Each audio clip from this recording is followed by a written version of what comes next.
Hello అందరికీ ముందుగా మీ అందరికీ గుడ్ మార్నింగ్ అండి. ఇప్పుడు టైం వచ్చేసి 6 అవుతుంది. ఇవాళ ఎర్లీ మార్నింగే లేసాను. చిన్న వర్క్ ఉండే, అందుకే ఇవాళ అయితే నేను పొద్దున్నే లేసాను. రెగ్యులర్గా నేనైతే 7-7:30కి అట్లా లేసేదాన్ని. ఎందుకంటే నాకు ఇద్దరు చిన్న పిల్లలే. వాళ్ళు నైట్లో అస్సలే పడుకోరు. డే అంతా పడుకుంటారు, నైట్లో పడుకోరు. ఎందుకంటే పిల్లలు పడుకోరు, వాళ్ళు ఏడుస్తారు కాబట్టి నాకు కూడా నిద్ర ఉండదు. ఇది చిన్నపిల్లలు ఉన్న ఇంట్లో అందరికీ తెలిసిన విషయమే, కొత్త ఏం కాదు. నేను ఇవాటి నుండి అయితే మార్నింగ్ టు ఈవినింగ్ బ్లాగ్ చేద్దామని అయితే అనుకుంటున్నాను. మీ అందరి సపోర్ట్ అయితే నాకు కావాలి ఫ్రెండ్స్. ఇక్కడ మనం పొద్దున్నే ఏమేమి పనులు చేస్తామో ఆ పనులన్నీ ఇక్కడ నేను స్టార్ట్ చేశానండి. ఊడ్చిన, అలికేసిన, ముగ్గేసిన, ఇలా వేసావు ముగ్గు, అలా వేసావు అనేసి కామెంట్ అయితే చేయకండి. నాకు వచ్చిన ముగ్గు అయితే వేశాను. నేను ముగ్గేసిన తర్వాతనైతే నేను ఇక్కడ బ్రష్ చేశాను. బ్రష్ చేసిన తర్వాత ముఖం అయితే కడుక్కున్నా. పిల్లలు లేస్తే పని అస్సలే అవ్వదండి. మనం ఒక పని చేస్తే వాళ్ళు ఒక పని చేస్తారు. మనం వాళ్ళని ఆపలేక, మనం చేసే వర్క్ చెయ్యలేక చాలా ఇబ్బంది అవుతుంది. అందుకే నేనైతే ఎర్లీ మార్నింగ్ లేచిన.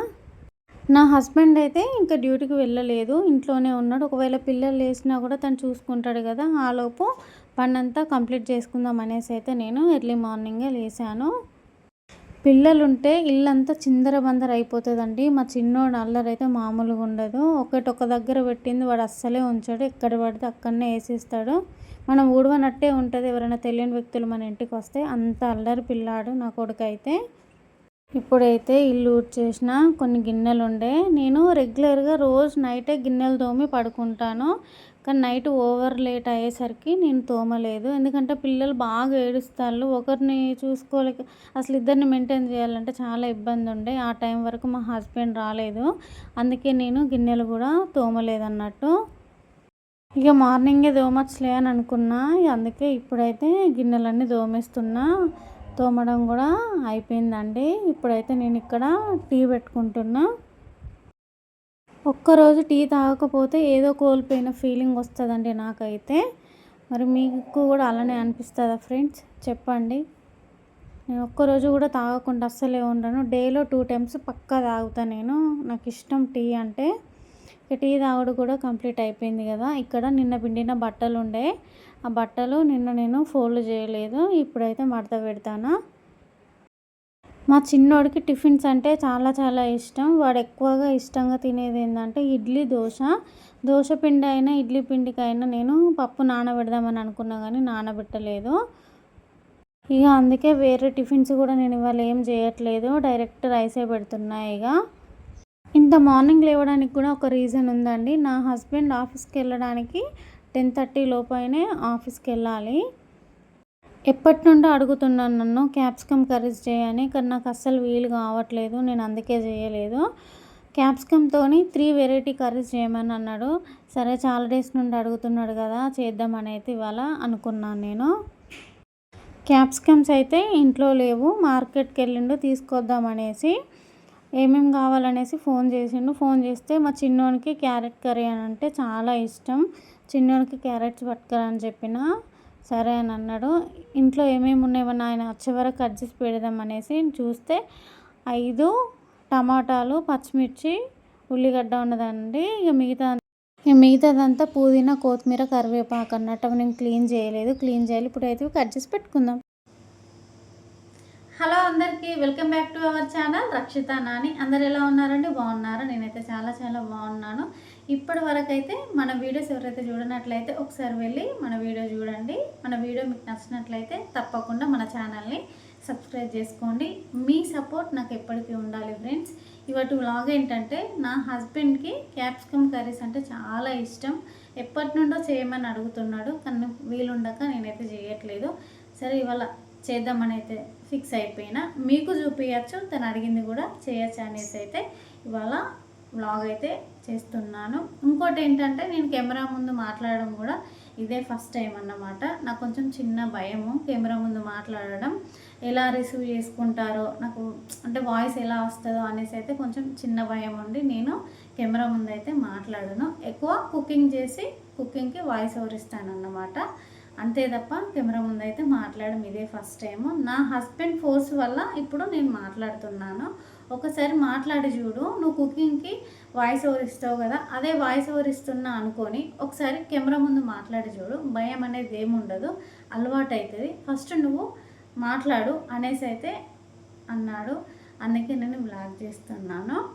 ఇప్పుడు క్యాప్సికమ్తో 6 వెరైటీ కర్రీస్ అయితే చేస్తున్నాను చూడండి. మరి ఇక లేట్ చేయకుండా మనము కుకింగ్ ప్రాసెస్లోకి వెళ్ళిపోదామా? చలో పదండి. హలో అందరికీ. క్యాప్సికమ్ కర్రీతో 6 వెరైటీ కర్రీస్ చేసుకుందామని చెప్పాను కదా, అందులో ఇది ఫస్ట్ అన్నట్టు 2 క్యాప్సికమ్ని తీసుకొని చేసేసుకోవాలి. ఇది క్యాప్సికమ్ చికెన్ కర్రీ అన్నట్టు చాలా చాలా బాగుంటుందండి. ఒకసారి మీరు తినని వాళ్ళైతే ట్రై చేయండి. ఇక లేట్ చేయకుండా ప్రాసెస్లోకి వెళ్ళిపోదాము. 1/2 kg చికెన్ తీసుకున్నాను నేను ఇక్కడ. చికెన్ తీసుకున్న తర్వాత 2-3 టైమ్స్ క్లీన్గా వాష్ చేసుకోవాలి. వాష్ చేసుకున్న తర్వాత స్టవ్ మీద కడాయి పెట్టుకొని అందులో ఆయిల్ పోసుకోవాలండి. 3 టేబుల్స్ అట్లా ఆయిల్ పడుతుంది. ఆయిల్ పోసుకున్న తర్వాత 3 దాల్చిన చెక్క వేసుకోవాలి. అలానే 3 యాలకులు కూడా వేసేసుకోవాలి. అవి వేసుకున్న తర్వాత ఆయిల్లో చక్కగా వేగుతున్నాయి కదా, ఇలా వేగుతున్నప్పుడు మనం ముందుగా కట్ చేసి పెట్టుకున్న క్యాప్సికమ్, ఉల్లిపాయలు, అలానే కట్ చేసి పెట్టుకున్న 2 పచ్చిమిర్చి కూడా వేసేసుకోవాలి. ఇక్కడ నేను చూపిస్తున్న విధంగా కట్ చేసుకొని పెట్టుకోండి. క్యాప్సికము చిన్న చిన్న పీసెస్లా కాకుండా కొంచెం మీడియం సైజ్ లాగా కట్ చేసుకోండి, చాలా బాగుంటుంది. ఇలా వేసుకొని ఒకసారి మొత్తం అంతా కలిపేసుకొని మూత పెట్టేసుకోవాలి. మూత పెట్టేసుకున్న తర్వాత మరొక్కసారి చూద్దాం. మనకి తొందరగా ఫ్రై కావాలంటే లైట్గా సాల్ట్ వేసుకొని ఒకసారి మొత్తం అంతా కలిపేసుకోవాలి. సాల్ట్ వేసుకోవడం వల్ల తొందరగా ఫ్రై అయిపోతాయండి. ఇలా లైట్గా ఫ్రై అయిపోయినాయి కదా, ఇప్పుడు 1 టేబుల్ స్పూన్ పసుపు వేసుకోవాలి. అలానే 1 టేబుల్ స్పూన్ అల్లం వెల్లుల్లి పేస్ట్ కూడా వేసేసి ఒకసారి మొత్తం అంతా కలిపేసుకోవాలండి. నేను చూపిస్తున్న విధంగా కలుపుకోండి. అల్లం పచ్చివాసన పోవాలి. ఒక 2 మినిట్స్ మంచిగా ఫ్రై చేస్తూనే ఉండాలి. పచ్చివాసన పోయిన తర్వాత చికెన్ ముక్కల్ని వేసుకోవాలి. ఇలా చికెన్ ముక్కల్ని వేసేసుకున్న తర్వాత ఒకసారి కలుపుకోవాలి, మొత్తం మిక్స్ చేసుకోవాలండి. ఈ కర్రీ చపాతీలోకైనా రైస్లోకైనా చాలా చాలా బాగుంటుందండి. జీరా రైస్లోకి అయితే అద్భుతం అని చెప్పచ్చు, అంత టేస్టీగా చాలా బాగుంటుంది. నా హస్బెండ్ అందుకే నన్ను చేయమని అడిగిండు, తనకి చాలా ఇష్టం క్యాప్సికమ్ కర్రీస్ అంటేనే. సో ఇప్పుడు దీనిలో లైట్గా కసూరి మేతి కూడా వేసుకోవాలండి. కసూరి మేతి వల్ల ఫ్లేవర్ అనేది చాలా బాగుంటుంది, టేస్ట్ కూడా మంచిగా వస్తుంది అన్నట్టు. అది వేసుకొని ఒకసారి కలుపుకున్న తర్వాత ఇప్పుడు ఇక్కడ చికెన్ చక్కగా ఫ్రై అయిపోయింది, ఒక 80%. ఇప్పుడు మనము 2 టేబుల్ స్పూన్లు కారం వేసుకోవాలండి. టేస్ట్కి సరిపోను ఉప్పు వేసుకొని ఒకసారి మొత్తం అంతా కలిపేసుకోవాలి. లో టు మీడియం ఫ్లేమ్లో మాత్రమే పెట్టి ఇలా చక్కగా ఫ్రై చేసుకోవాలి. ముక్కలకి కారం, ఉప్పు మంచిగా పట్టించాలి. ఇలా లో టు మీడియం ఫ్లేమ్లో మాత్రమే పెట్టి 5 మినిట్స్ ఇట్లా చక్కగా ఫ్రై చేసుకోవాలి. ఇలా మంచిగా ఫ్రై చేసుకున్న తర్వాత ఇప్పుడు 1 టేబుల్ స్పూన్ ధనియా పౌడర్ వేసుకోవాలి. అలానే 1/2 టేబుల్ స్పూన్ గరం మసాలా కూడా వేసేసి ఒకసారి మొత్తం అంతా కలిపేసుకోవాలి. ఇలా కలుపుకున్న తర్వాత ఒక్కసారి మీరైతే ట్రై చేయండి. ఇప్పటి వరకు ట్రై చేయని వాళ్ళైతే మళ్ళీ మళ్ళీ చేసుకొని తింటారు, అంత టేస్టీ ఉంటుందండి ఈ కర్రీ. ఇట్లా చూపిస్తున్న విధంగా ఫ్రై చేసుకోండి. ఇలా ఫ్రై చేసుకున్న తర్వాత నేను ఇక్కడ 1/2 kg చికెనే తీసుకున్నాను. 1/2 kg చికెన్కి 2 క్యాప్సికమ్ని తీసుకున్నానండి. మీరు ఎక్కువ చికెన్ తీసుకుంటే 4-5 క్యాప్సికమ్ని అయితే తీసేసుకోవచ్చు. చాలా టేస్టీగా ఉంటుంది, కాంబినేషన్ కూడా చాలా చాలా బాగుంటుంది. సో ఇలా చికెన్ అంతా మంచిగా ఫ్రై అయిపోయింది కదా, ఫైనల్గా కొత్తిమీర వేసుకొని కలిపేసుకోవడమేనండి. ఇలా మొత్తం అంతా కలిపేసుకున్న తర్వాత ఇప్పుడైతే క్యాప్సికమ్ చికెన్ కర్రీ రెడీ అయినట్లే. ఇప్పుడు నెక్స్ట్ క్యాప్సికమ్ శనగపిండి ఫ్రై కర్రీ చేసేసుకుందామా. చూడండి, క్యాప్సికమ్తో ఒక టేస్టీ ఫ్రై రెసిపీస్ని మీకు చూపించబోతున్నాను. అండ్ ఇందులో ప్రోటీన్ ఎక్కువగా ఉంటుంది, క్యాప్సికంలో విటమిన్ సి కూడా ఉంటుంది కదా. సో ఈ కాంబినేషన్లో మనం ఈ కర్రీ చేయబోతున్నాం. చాలా చాలా బాగుంటుంది, తప్పకుండా మీరు ట్రై చేయాల్సిన రెసిపీ ఇది. మనం లేట్ చేయకుండా ప్రాసెస్లోకి అయితే వెళ్ళిపోదాము. ఇలా 2 క్యాప్సికమ్లను తీసేసుకొని క్లీన్గా వాష్ చేసుకోవాలి. నేను చూపిస్తున్న విధంగా కట్ చేసుకోవాలి. గింజలు లేకుండా ఇలా నేను చూపిస్తున్న విధంగా కట్ చేసి పక్కకు పెట్టండి. ఇలా పక్కకు పెట్టేసిన తర్వాత ఇవి మీడియం సైజ్ ముక్కలాగా కట్ చేసుకోవాలి. చిన్న చిన్న పీసెస్ లాగా కట్ చేసుకోవద్దు, మీడియం సైజులో కట్ చేసుకుంటేనే చాలా బాగుంటుంది. లంచ్ చేయాలన్నా డిన్నర్ చేయాలన్నా అప్పటికప్పుడు టైం లేనప్పుడు ఈ కర్రీ చేసుకొని తినండి, చాలా చాలా బాగుంటుంది. ఈ కర్రీ ఫాస్ట్గా కూడా అయిపోతుంది అన్నమాట. సో ఇప్పుడు చూపిస్తున్న విధంగా కట్ చేసుకొని ఒక గిన్నెలో పెట్టేసుకోవాలి. ఇప్పుడు ఒక బౌల్ తీసుకొని 1/2 కప్పు శనగపిండి తీసుకోవాలి. శనగపిండి తీసుకున్న తర్వాత 1/2 చెంచా పసుపు వేసుకోవాలి. అలానే టేస్ట్కి సరిపోను ఉప్పు తీసుకొని 1 టేబుల్ స్పూన్ కారం వేసుకొని చిన్న గ్లాస్ వాటర్ పోసుకొని ఒకసారి ఒకటే డైరెక్షన్లో కలుపుకోవాలండి. ఉండలు లేకుండా కలుపుకోవాలి. ఇలా నేను చూపిస్తున్న విధంగా కొంచెం చిక్కగా కలుపుకుంటే సరిపోతుంది. కలుపుకున్న బౌల్ని పక్కన పెట్టేసి ఇప్పుడు స్టవ్ మీద కడాయి పెట్టుకుందాం. కడాయి పెట్టుకొని ఆయిల్ పోసుకోవాలండి. 4 టేబుల్స్ అట్లా ఆయిల్ పడుతుంది. ఆయిల్ పోసుకున్న తర్వాత ఆయిల్ హీట్ అయిన తర్వాత పోపు దినుసులు వేసేసుకోవాలి. 4 ఎల్లిపాయలు తీసేసుకోవాలి. అలానే 1 ఎండుమిరపకాయ, అలానే 1 టేబుల్ స్పూన్ శనగపప్పు, కట్ చేసి పెట్టుకున్న పచ్చిమిర్చి, జీలకర్ర, ఆవాలు, అలానే కట్ చేసి పెట్టుకున్న ఉల్లిపాయలను కూడా వేసేసి 3 రెబ్బల కరివేపాకు కూడా వేసేసి ఒకసారి మొత్తం అంతా కలిపేసుకోవాలి. ఇలా మొత్తం అంతా కలిపేసుకున్న తర్వాత మూత పెట్టేసుకుందాం. మూత పెట్టేసుకొని మళ్ళీ తీసిన తర్వాత ఇలా లైట్ గోల్డెన్ బ్రౌన్ కలర్లో వచ్చాయి కదా, చక్కగా ఫ్రై అయిపోయిన తర్వాత ఇప్పుడు క్యాప్సికమ్ ముక్కల్ని కూడా వేసేసి 1/2 టేబుల్ స్పూన్ పసుపు వేసి ఒకసారి చక్కగా అంతా కలుపుకోవాలి. ఇలా మొత్తం అంతా కలిపేసుకున్న తర్వాత మరొక్కసారి మూత పెట్టేసుకోవాలండి. మూత పెట్టడం ద్వారా చక్కగా కుక్ అయిపోతుంది. ఇట్లా చూస్తున్నారు కదా, 50% కుక్ అయింది అన్నట్టు మనకి ఇక్కడ. ఇలా చక్కగా ఫ్రై అయిపోయింది కదా, 50% మనకి ఇలా చక్కగా ఫ్రై అయిపోయిన తర్వాత ముందుగా మనము కలిపి పెట్టుకున్న మిశ్రమాన్ని ఇలా నేను చూపిస్తున్న విధంగా పోసేసుకోండి. పోసుకొని వెంటనే కలపొద్దండి, మూత పెట్టేసుకోవాలి. మూత పెట్టేసి ఒక 5 మినిట్స్ ఉంచాలి. మనకు శనగపిండి కూడా ఉడికిపోవాలి కదా ఆయిల్లో. ఇలా ఉడికిపోయిన తర్వాత అప్పుడు మూత తీసేసి కలుపుకోవాలి.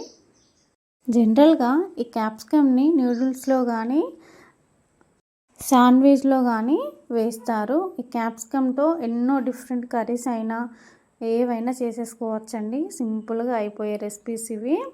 ఇప్పుడు 1 టేబుల్ స్పూన్ ధనియా పౌడర్ వేసుకోవాలి. 1/2 టేబుల్ స్పూన్ గరం మసాలా, ఫైనల్గా కొత్తిమీరతో గార్నిష్ చేసేసుకుంటే రెడీ అయిపోయినట్లే మనకి క్యాప్సికమ్ ఫ్రై. ఇప్పుడు 2 కర్రీస్ అయితే కంప్లీట్ అయిపోయినట్టే. First curry capsicum chicken curry అయిపోయింది. సెకండ్ క్యాప్సికమ్ శనగపిండి ఫ్రై అది అయిపోయింది. ఇప్పుడు థర్డ్ కర్రీ వచ్చేసి క్యాప్సికమ్ ఎగ్ కర్రీ. ఓకేనా, చూడండి. హలో అందరికీ, tasty tasty capsicum egg fry అండి. ఇది చాలా చాలా బాగుంటుంది. మా ఇంట్లో వాళ్ళైతే లొట్టలు వేసుకొని తినేస్తారు, అంత టేస్టీ కర్రీ అన్నట్టు. మీలో ఎంతమందికి ఇష్టం ఈ కర్రీ చెప్పండి.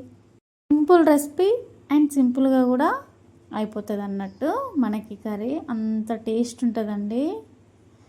ఇక లేట్ చేయకుండా మనం ప్రాసెస్లోకి వెళ్ళిపోదాం. ఈ కర్రీకి నేను క్యాప్సికమ్స్ని 2 తీసుకున్నాను. తీసుకొని ఇలా కట్ చేసి పెట్టుకున్నాను క్యాప్సికమ్, అలానే ఆనియన్స్, 2 కట్ చేసి పెట్టుకున్న పచ్చిమిర్చి, కొద్దిగా కొత్తిమీర. ఇప్పుడు స్టవ్ మీద ఒక కడాయి పెట్టుకొని కడాయిలో ఆయిల్ పోసుకుందామండి. ఆయిల్ పోసుకున్న తర్వాత కొద్దిగా ఆవాలు వేసుకోవాలి. అలానే కొద్దిగా జీలకర్ర కూడా వేసేసి మంచిగా ఫ్రై చేసుకోవాలి. అవి చిటపటలాడుతుంటే మనం కట్ చేసి పెట్టుకున్న ఉల్లిపాయలు అలానే పచ్చిమిర్చి కూడా వేసేసి ఒకసారి మొత్తం అంతా కలిపేసుకోవాలి. ఇలా కలిపేసుకున్న తర్వాత ఒకసారి మూత పెట్టుకోవాలి. చక్కగా ఫ్రై చేసుకోవాలి. ఫ్రై అయిపోయినాయి కదా, ఇప్పుడు 1 టేబుల్ స్పూన్ పసుపు వేసుకోవాలి. 1/2 టేబుల్ స్పూన్ అల్లం వెల్లుల్లి పేస్ట్ వేసేసి ఒకసారి ఇలా కలుపుకోవాలి. అల్లం వాసన పోవాలండి, పచ్చి వాసన పోవాలి. ఇలా చక్కగా ఫ్రై అయిపోయింది కదా, ఫ్రై అయినాక మనం క్యాప్సికమ్ ముక్కల్ని వేసేయాలి. వేసేసి ఒకసారి మొత్తం అంతా కలిపేసుకోవాలి. రైస్లోకి అయితే చాలా చాలా బాగుంటుందండి ఈ కర్రీ. నేను చూపిస్తున్న విధంగా ఒక్కసారి ట్రై చేయండి. అన్నం కూడా మిగిల్చారండి, మొత్తం తినేస్తారు, అంత బాగుంటుంది. ఇలా చక్కగా ఫ్రై అయిపోయినాయి కదా మన క్యాప్సికమ్ ముక్కలు. ఇట్లా నేను చూపిస్తున్న విధంగా సైడ్స్ కనుక్కోండి. క్యాప్సికమ్ ముక్కల్ని సైడ్స్ కనుక్కున్న తర్వాత మిడిల్లో మనము ఎగ్స్ అనేది వేసేసుకోవాలి. నేను ఇక్కడ 4 ఎగ్స్ తీసుకున్నాను. ఆ ఎగ్స్ని మిడిల్లో వేసేసి, మీకు ఇష్టమైతే ఎక్కువ ఎగ్స్ అయినా తీసేసుకోవచ్చు. నాకైతే 4 సరిపోతాయి. నేను ఎందుకంటే 2 క్యాప్సికమ్నే తీసుకున్నాను కదా, అందుకనేసి నేను 4 వేసుకున్నాను. అవి వేసుకున్న తర్వాత ఒక 5 మినిట్స్ అయినాక మళ్ళీ టర్న్ తిప్పేసుకోవాలండి. సెకండ్ వైపు ఇలా చక్కగా నిదానంగా తిప్పుకోవాలి. ఇక్కడ ఆమ్లెట్ లాగా అయింది కదా, ఇప్పుడు సెకండ్ వైపు తిప్పుకొని చిన్న చిన్న పీసెస్ లాగా గరిటెతో కట్ చేసుకుంటూ కలుపుకోవాలండి. ఇట్లా చూపిస్తున్న విధంగా కలుపుకోండి. ఇప్పుడు 1 టేబుల్ స్పూన్ కారం వేసుకుందాం. అలానే రుచికి సరిపోను ఉప్పు వేసుకోవాలి. వేసుకొని ఒకసారి ఇలా మొత్తం అంతా కలిపేసుకోవాలండి. ఇలా కలుపుకోవాలి. ఇప్పుడు 1/2 టేబుల్ స్పూన్ గరం మసాలా వేసుకోవాలి. తర్వాత ఫైనల్గా కొత్తిమీర వేసుకోవాలి. వేసుకొని ఒకసారి మొత్తం అంతా కలిపేసుకోవాలండి. ఇలా మొత్తం అంతా కలిపేసుకున్న తర్వాత ఇలా నేను చూపిస్తున్న విధంగా చక్కగా ఫ్రై చేసుకోండి. 2 నిమిషాలు స్టవ్ మీద ఉంచి దించేయడమేనండి. అంతే, simple and tasty recipe ready అయిపోయినట్లే. క్యాప్సికమ్ ఎగ్ ఫ్రై కూడా అయిపోయింది. ఇప్పుడు 4th వన్ వచ్చేసి క్యాప్సికమ్ మసాలా ఫ్రై. మసాలాలన్నీ వేయించి మిక్సీ పట్టేసి చేద్దాం, ఓకేనా? హలో అందరికీ, క్యాప్సికమ్ మసాలా కర్రీ చూపించబోతున్నాను మీకు ఇవాళ. చాలా చాలా బాగుంటుందండి. సైడ్ డిష్గా సాంబార్లోకి అయితే అద్దరిపోతుంది అన్నట్టు. ఇక లేట్ చేయకుండా అయితే మనం ప్రాసెస్లోకి వెళ్ళిపోదాం. స్టవ్ మీద ఒక కడాయి పెట్టుకొని 1 టేబుల్ స్పూన్ పల్లీలు వేసుకుందాం. అలానే 1 టేబుల్ స్పూన్ ధనియాలు, అలానే 1 టేబుల్ స్పూన్ నువ్వులు వేసుకోవాలి. అలానే 10 దాకా ఎండుమిరపకాయలు వేసుకొని ఒకసారి ఫ్రై చేసుకోండి. ఇలా ఫ్రై చేసుకున్నాం కదా, ఇప్పుడు కొద్దిగా జీలకర్ర వేసుకోవాలి. జీలకర్ర వేసేసి ఒకసారి ఇది కూడా అంతా ఫ్రై చేసి చల్లారే వరకు పక్కకు ఉంచాలండి. చల్లారిన తర్వాత మిక్సీ జార్లో వేసుకోవాలి. ఇలా మిక్సీ జార్లో వేసుకున్న తర్వాత 6 ఎల్లిపాయలు తీసేసుకోవాలండి. 6 ఎల్లిపాయలు వేసుకున్నాం కదా, రుచికి సరిపోను ఉప్పు వేసుకొని ఒకసారి మిక్సీ పట్టేసుకోవాలి. ఇట్లా నేను చూపిస్తున్న విధంగా పౌడర్ చేసుకోవాలి. పౌడర్ని పక్కకు పెట్టేసి ఇప్పుడు మనం క్యాప్సికమ్ ముక్కల్ని మంచిగా కడుక్కుందామండి. ఇలా క్లీన్గా వాష్ చేసిన తర్వాత నేను ఇక్కడ 2 క్యాప్సికమ్ని తీసుకుంటున్నాను. మీరు ఎక్కువ క్యాప్సికమ్ని తీసుకుంటే ఇంగ్రీడియంట్స్ కూడా అన్నీ ఎక్కువనే వేసుకోవాలండి.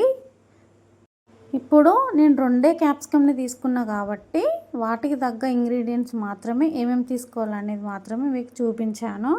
ఇప్పుడు ఇలా నేను చూపిస్తున్న విధంగా మధ్యలో పాటు తీసేయాలండి. గింజలు ఏమి ఉండకుండా కట్ చేసుకోవాలి. కొంచెం మీడియం సైజు లాగా ముక్కల్ని కట్ చేసుకోవాలి. మరి చిన్నగా ఉంటే కూడా బాగుండదండి. ఇది క్యాప్సికమ్తో ఎన్నో వెరైటీ కర్రీస్ అయితే చేసేసుకోవచ్చు. అందులో ఇది బెస్ట్ వన్ అని చెప్పొచ్చండి. అంత టేస్టీగా ఉంటుంది అన్నట్టు క్యాప్సికమ్ ఫ్రై. ఇంట్లో కూరగాయలు ఏం లేనప్పుడు 2 క్యాప్సికమ్స్ ఉంటే సరిపోతుందండి. టైం అసలే లేనప్పుడు ఇలా 10 నిమిషాల్లో చేసుకునే రెసిపీ అన్నట్టు ఇది. అంత టేస్టీగా ఉంటుంది ఇది. అప్పటికప్పుడు చేసుకొని తినేయచ్చు. లంచ్లోకైనా డిన్నర్లోకైనా చేసుకొని తినేయచ్చు. అంత ఫాస్ట్గా అయిపోతుంది. ఇప్పుడు స్టవ్ మీద ఒక కడాయి పెట్టుకుందాం. తర్వాత 3 టేబుల్ స్పూన్ ఆయిల్ పోసుకోవాలి. ఆయిల్ హీట్ అయిన తర్వాత జీలకర్ర వేసుకుందాం. జీలకర్ర వేసుకున్నాం కదా, ఇప్పుడు 3 ఎండుమిరపకాయలు వేసుకోవాలి. అలానే 2 రెబ్బల కరివేపాకు వేసుకొని ఒకసారి మొత్తం అంతా కలుపుకోవాలండి. కరివేపాకు ఎండుమిరపకాయలు చక్కగా ఫ్రై అయిపోయిన తర్వాత మనం ముందుగా కట్ చేసి పెట్టుకున్న ఇలా క్యాప్సికమ్ ముక్కలు వేసుకున్న తర్వాత ఒకసారి కలుపుకోవాలి. ఇలా మొత్తం అంతా కలుపుకున్న తర్వాత చిటికెడు పసుపు వేసుకొని కలుపుకోవాలండి. కలుపుకున్న తర్వాత మూత పెట్టేసుకుందాం. మీడియం ఫ్లేమ్లో మాత్రమే పెట్టి ఈ కర్రీ చేసుకోవాలండి. ఇప్పుడు క్యాప్సికమ్ ముక్కలు ఫ్రై అయిపోయినట్లే, ఒక 50% ఫ్రై అయిపోయింది. ఇప్పుడు రుచికి సరిపోను ఉప్పు వేసుకొని ఒకసారి కలుపుకోవాలి. ఇలా మొత్తం అంతా కలుపుకున్నాం కదా, మనం ముందుగా పౌడర్ చేసి పెట్టుకున్నాం కదా, ఆ పౌడర్ని అంతా వేసేసి ఒకసారి కలుపుకోవాలండి. ఆయిల్లో చక్కగా ఫ్రై చేసుకోవాలి. ఇది ఈ కర్రీకి ఆయిల్ ఎక్కువనే పడుతుందండి. ఇలా చక్కగా ఆయిల్లో ఫ్రై అయింది కదా, ఫైనల్గా కొత్తిమీర వేసేసుకొని ఒకసారి కలుపుకోవాలి.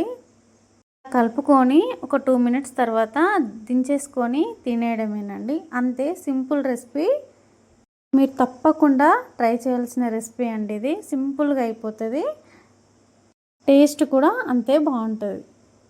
నెక్స్ట్ 5th వన్ వచ్చేసి catering style capsicum gravy curry చేసుకుందాం. హలో అందరికీ, క్యాప్సికమ్తో మసాలా గ్రేవీ కర్రీ చూపించబోతున్నాను. టేస్ట్ అయితే చాలా బాగుంటుంది. ఈ క్యాప్సికమ్ మసాలా కర్రీ కోసం ఎక్కువ ఇంగ్రీడియంట్స్ కూడా అవసరం లేదు. ఇంట్లో ఉన్న వాటితోనే ఇలా గ్రేవీ పెట్టి చేశారంటే చాలా బాగుంటుంది. బిర్యానీలోకైనా, వైట్ రైస్లోకైనా, చపాతీలోకైనా చాలా చాలా బాగుంటుంది గ్రేవీ కర్రీ. తప్పకుండా ట్రై చేయాల్సిన రెసిపీ ఇది. ముందుగా క్యాప్సికమ్ని కట్ చేసి పెట్టుకుందాం. క్యాప్సికమ్, ఆనియన్స్, పచ్చిమిర్చి, 2 టమాటాలు తీసుకొని కట్ చేసి పెట్టుకున్నా. స్టవ్ మీద ఒక కడాయి పెట్టుకొని 3 చెంచాల దాకా పల్లీలని వేసుకోవాలి. పల్లీలను వేసుకున్న తర్వాత 1 స్పూన్ ధనియాలు వేసుకోవాలి. అలానే 4 యాలకులను తీసుకోవాలి. 3 నుండి 4 దాల్చిన చెక్క వేసుకొని ఒకసారి కలుపుకోవాలి. లో టు మీడియం ఫ్లేమ్లో మాత్రమే పెట్టి చక్కగా వేయించుకోవాలి. ఇలా నేను చూపిస్తున్న విధంగా చక్కగా వేగిపోవాలి. ఇప్పుడు 1 స్పూన్ నువ్వులు కూడా వేసేసి ఒకసారి కలుపుకోవాలి. మనం ఫైనల్గా దించే ముందు నువ్వులు వేసుకోవాలండి. మనం నువ్వులు వేసుకుంటే ముందే అవి మాడిపోయే ఛాన్స్ ఉంటుంది కాబట్టి మనం దించే ముందు వేసుకొని ఒక 2 మినిట్స్ అలా వేయించుకుంటే సరిపోతుంది. వీటన్నిటిని మిక్సీ జార్లో వేసి మంచిగా పేస్ట్లా పట్టుకోవాలి. ఇప్పుడు కొంచెం చింతపండు కూడా నానబెట్టి వేసుకొని ఇది కూడా మిక్సీ పట్టేసుకొని ఇట్లా పేస్ట్లా, చిక్కటి పేస్ట్లా పట్టేసుకొని దీన్ని పక్కకు పెట్టేసుకోవాలి. ఇప్పుడు స్టవ్ మీద ఒక కడాయి పెట్టుకొని ఆయిల్ పోసుకుందామండి. 5 టేబుల్స్ దాకా ఆయిల్ పడుతుంది ఈ కర్రీకి. ఇప్పుడు కొద్దిగా జీలకర్ర వేసుకుందాం. అలానే 7-8 దాకా మిరియాలు వేసుకోవాలి. దాల్చిన చెక్క, అలానే 2 లవంగాలు వేసుకోవాలి. మనం ముందుగా కట్ చేసి పెట్టుకున్న ఉల్లిపాయలు, పచ్చిమిర్చి వేసుకోవాలి. 3 రెబ్బల కరివేపాకు కూడా వేసేసి ఒకసారి మొత్తం అంతా కలిపేసుకోవాలండి. చక్కగా ఫ్రై అయిపోవాలి ఇవి. లైట్గా ఫ్రై అయినాయి కదా, ఇప్పుడు 1/2 టేబుల్ స్పూన్ పసుపు వేసుకోవాలి. 1 టేబుల్ స్పూన్ అల్లం వెల్లుల్లి పేస్ట్ వేసుకొని ఒకసారి మొత్తం అంతా కలిపేసుకోవాలండి. అల్లం వాసన అనేది ఉండకూడదు. 2 మినిట్స్ ఫ్రై చేస్తే సరిపోతుంది. ఒకసారి మూత పెట్టేసుకుందాం. ఇలా ఫ్రై అయిపోయినాయి కదా. ఇప్పుడు మనం కట్ చేసి పెట్టుకున్న క్యాప్సికమ్ ముక్కల్ని వేసుకుందాం. అలానే నేను ఒకటి తీసుకున్న టమాటోని అవి కూడా కట్ చేసి వేసుకొని ఒకసారి మొత్తం అంతా కలిపేసుకొని మూత పెట్టేసుకుందామండి. ఈ క్యాప్సికమ్ ఒక 50% కుక్ అయితే మనకు సరిపోతుందండి. ఇక్కడ చూపిస్తున్న విధంగా ఇట్లా ఉండాలి. ఇప్పుడు 2 టేబుల్ స్పూన్ల దాకా కారం వేసుకోవాలి. టేస్ట్కి సరిపోను ఉప్పు వేసుకొని ఒకసారి మంచిగా కలుపుకోవాలండి. ఆయిల్లో చక్కగా ఫ్రై అయిపోవాలి ఇది. ఇప్పుడు మంచిగా ఫ్రై అయిపోయింది కదా. మనం ముందుగా మసాలా కోసం పేస్ట్ చేసుకున్నాం కదండి. ఆ మసాలా పేస్ట్నంతా వేయాలి. వేసి ఒకసారి మొత్తం అంతా కలుపుకోవాలండి. ఆయిల్లో చక్కగా ఉడికిపోవాలి ఇదంతా. ఆయిల్లో మంచిగా ఫ్రై అయ్యి మనకి ఆయిల్ అనేది పైకి తేలాలండి. అప్పుడైతేనే మనకి పేస్ట్ కూడా చక్కగా ఉడికిపోయినట్లు.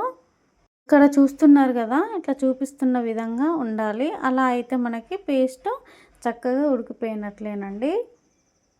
ఇక్కడ గ్రేవీ కోసం 1/2 గ్లాస్ వాటర్ పోస్తున్నా నేను. ఇలా వాటర్ పోసుకున్న తర్వాత ఒకసారి కలుపుకొని మూత పెట్టేసుకోవాలండి. చూస్తున్నారు కదా, చక్కగా ఉడికిపోయింది మన మసాలా అండ్ అలానే క్యాప్సికమ్ ముక్కలు కూడా. కొంచెం కసూరి మేతి వేసుకోవాలండి. కసూరి మేతి వేసుకోవడం వల్ల చాలా టేస్టీగా ఉంటుంది. ఇప్పుడు ఫైనల్గా కొత్తిమీర కూడా వేసేసి ఒకసారి కలుపుకోవాలండి. స్టవ్ మీద ఒక 5 మినిట్స్ అట్లా ఉంచి దించేసుకొని తినేసేయడమేనండి. క్యాప్సికమ్ మసాలా కర్రీ రెడీ అయిపోయిందండి. ఇప్పటి వరకు అయితే 5 కర్రీస్ కంప్లీట్ అయిపోయినట్టే. 6th కర్రీ వచ్చేసి క్యాప్సికమ్ టమాటో కర్రీ చేసేసుకుందాం. చూడండి. హలో అందరికీ, ఇది క్యాప్సికమ్ టమాటో కర్రీ అండి. ఇది చపాతీలోకైనా రైస్లోకైనా చాలా చాలా బాగుంటుంది. కొంచెం పుల్లటి టమాటాలు తీసుకున్నాను నేను ఇక్కడ. నా ఫేవరెట్ కర్రీ అంటే క్యాప్సికమ్ టమాటో కర్రీనే అండి. ఒకసారి మీరు తప్పకుండా ట్రై చేయాల్సిన రెసిపీ ఇది. లేట్ చేయకుండా మనమైతే ప్రాసెస్లోకి వెళ్ళిపోదాం. ఇప్పుడు క్యాప్సికమ్స్ని 3 తీసుకొని కట్ చేసుకొని ఇలా పెట్టుకోవాలండి. 2 కట్ చేసి పెట్టుకున్న పచ్చిమిర్చి, 1 కట్ చేసి పెట్టుకున్న ఉల్లిపాయలు. ఇప్పుడు స్టవ్ మీద ఒక కడాయి పెట్టుకొని కడాయిలో ఆయిల్ పోసుకోవాలి. ఆయిల్ హీట్ అయిన తర్వాత కొద్దిగా జీలకర్ర వేసుకుందాం. అలానే కొద్దిగా ఆవాలు కూడా వేసేసుకొని అవి చిటపటలాడుతుంటే ఇప్పుడు మనం ముందుగా కట్ చేసి పెట్టుకున్న ఉల్లిపాయలు అలాగే పచ్చిమిర్చిని కూడా వేసేసి ఒకసారి మొత్తం అంతా కలిపేసుకోవాలి. లైట్ గోల్డెన్ కలర్ వచ్చినాయి కదా, ఫ్రై అయిపోయినాయి కదా. ఇప్పుడు 1/2 టేబుల్ స్పూన్ పసుపు వేసుకోవాలి. అలానే 1/2 టేబుల్ స్పూన్ అల్లం వెల్లుల్లి పేస్ట్ కూడా వేసేసి ఒకసారి మొత్తం అంతా కలిపేసుకోవాలి. అల్లం పచ్చివాసన పోవాలండి. మంచిగా ఫ్రై అయిపోయిన తర్వాత ఇప్పుడు క్యాప్సికమ్ ముక్కల్ని కూడా వేసేసుకోవాలి. ఇలా మొత్తం అంతా వేసేసుకున్న తర్వాత ఒకసారి కలుపుకుందాం. క్యాప్సికమ్ ముక్కలు ఇలా నేను చూపిస్తున్న విధంగా కట్ చేసుకోండి. మరి చిన్నగా కట్ చేసుకోవద్దు, మరి పెద్దగా కట్ చేసుకోవద్దు. ఇలా మీడియం సైజులో ఉంటే సరిపోతుంది. ఇప్పుడు మొత్తం అంతా కలిపేసుకున్న తర్వాత ఒకసారి మూత పెట్టుకోవాలి. ఇప్పుడు మరొకసారి కలుపుకుందాం. ఇలా కలుపుకున్నాం కదా, మన క్యాప్సికమ్ ముక్కలు ఒక 50% ఫ్రై అయితే సరిపోతుందండి. ఇప్పుడు 50% అయితే మనకు చక్కగా ఉడికిపోయినాయి కదా. ఇప్పుడు నేను చూపిస్తున్న విధంగా సైడ్స్ కనుక్కోవాలి. ఇట్లా ముక్కలన్నీ ఇలా సైడ్స్ కనుక్కొని మిడిల్ పార్ట్లో మన టమాటా ముక్కలు అనేటివి వేసుకోవాలి. నేను 2 తీసుకున్నాను ఇక్కడ టమాటాలు, సన్నగా కట్ చేసి పెట్టుకున్నా. అవి వేసేసి 1 టేబుల్ స్పూన్ కారం వేసుకోవాలి. అలానే రుచికి తగ్గట్టు సాల్ట్ కూడా వేసేయాలి. వేసి ఒకసారి మూత పెట్టి చక్కగా మగ్గించుకోవాలండి. తర్వాత కలుపుకోవాలి. ఇలా కలుపుకోవాలండి. లో టు మీడియం ఫ్లేమ్లో మాత్రమే పెట్టి ఒక 5 మినిట్స్ ఇలా మంచిగా ఫ్రై చేసుకోవాలి. ఆయిల్ సపరేట్ అవుతుంది కదా. ఇప్పుడు 1 టేబుల్ స్పూన్ ధనియా పౌడర్ వేసుకోవాలి. ధనియా పౌడర్ వేసుకోవడం వల్ల టేస్ట్ చాలా బాగుంటుందండి. మంచిగా చిక్కగా వస్తుంది అన్నట్టు గ్రేవీ. ఫైనల్గా కొత్తిమీర వేసేసి ఒకసారి మొత్తం అంతా కలిపేసుకోవాలి. ఇలా కలుపుకున్న తర్వాత ఒక 5 మినిట్స్ స్టవ్ మీద ఉంచి ఆఫ్ చేయడమేనండి. అంతే, సింపుల్ ప్రాసెస్ మన క్యాప్సికమ్ టమాటో కర్రీ. మరి ఎలా వచ్చిందనేది మీరు కామెంట్ చేయండి. సో ఫైనల్గానైతే కర్రీస్ అయితే కంప్లీట్ అయిపోయినట్టే. నా హస్బెండ్కి ఇష్టమైన క్యాప్సికమ్తోని 6 వెరైటీ కర్రీస్ అయితే చేశాను. ఈ వీడియో కనుక మీకు నచ్చినట్లయితే తప్పకుండా లైక్ చేయండి, షేర్ చేయండి. మరిన్ని సింపుల్ అండ్ టేస్టీ రెసిపీస్ కోసం మన ఛానల్ని సబ్స్క్రైబ్ చేసుకోవడం మాత్రం అస్సలు మర్చిపోవద్దు. ఉంటామల్లా నెక్స్ట్ వీడియోలో కలుసుకుందాం. Bye bye.